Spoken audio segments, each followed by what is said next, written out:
9 Labour members of parliament have quit their party, in part over the cloud of anti-Semitism hanging over the party leader, Jeremy Corbyn.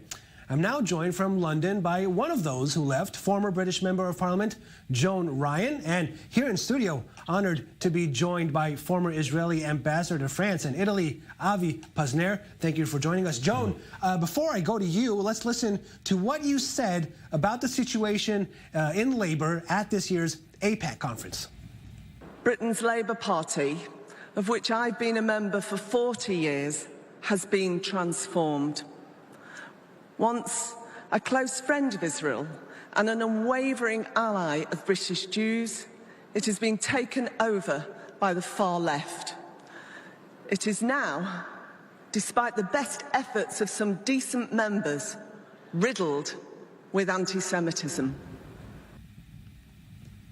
So, Joan, that was you about, I guess, over a month ago. And this week, another Labour member, MEP Mary Honeyball, resigned, citing the leadership's shameful, according to her, lack of action on anti-Semitism as one of her reasons that she's leaving.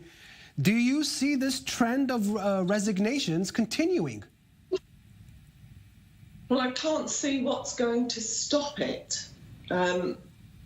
There's been a very significant poll in just the last week that's been reported in the Jewish Chronicle. It was undertaken by YouGov, and that indicates that it's not just Labour MPs or Labour Party members who are concerned, but that... Yeah, actually, you know what, Joan, I'm going to stop you there because I do have the numbers for the poll. We're going to put it on the screen, and then I'll let you talk some more about that. The numbers say 50% of voters say Labour has problem with anti-Jewish racism. 60% say Corbyn has been neither honest nor transparent in responding to anti-Semitism claims. 65% of voters believe Corbyn's handling of anti-Semitism claims has been incompetent. And 36 say that Corbyn is himself an anti-Semite. I want to get your reaction to that poll, and I'm wondering also, can I ask you where you belong if I ask you, do you believe that Corbyn is an anti-Semite? Yes, I do, sadly. It's very difficult to say that when you're a member of the Labour Party, but I no longer am. And I believe many members of the Labour Party believe that. And this issue now has a cut-through that it didn't have previously. We know now from that poll that 80% of people are aware of this problem and that it exists in the Labour Party. And it is having a significant impact on the Labour vote. The problem now is that, yes, it's recognised, Labour Party members know it, Labour MPs know it, they're very, very unhappy about it. Very many of them are very unhappy and raise it on a very regular basis. But that's not enough. They've got to do more. Avi, let's let Avi chime in on this. What do you think? What's your reaction to this poll, and why is Corbyn not? He can't nip this thing in the bud anymore. No, I cannot understand how it happened.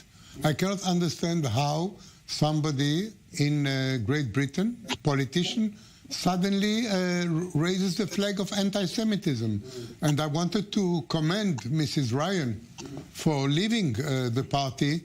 I think it takes a lot of courage to do that. And I am very worried about what's happening in the UK, about those feeling in the Labour Party. I remember the Labour Party where you had a very strong presence of Friends of Israel of the Labour Party. I remember that well. A few years ago, it was a very powerful group. I don't know if it still exists now, because they can feel, I think, from the top, they can feel the winds of anti-Israel, anti-Semitism, and the Labour Party has changed. By the way, it's not only in Great Britain, it's in all Europe that you see a rise of anti-Semitism. Yeah, well, we're going to talk about the EU Parliament elections and results in just a minute. But, Joan, back to you. Do you see a poll like this having any effect on Corbyn, on his ability to lead? Yes, I do think it's having a very real impact. However, the problem is Jeremy Corbyn and his allies, whose ideology drives their anti-Semitism, have control of the Labour Party at every possible level. They have their hands on all the levers of power. Now, Labour Friends of Israel does still exist and is a strong and courageous voice against this hatred of Jews, this racism against Jews. However, the problem is who holds the power in the Labour Party. And we see the way he operates that power to the degree that we now talk about institutional anti-Semitism in the Labour Party. It's not just a few bad apples.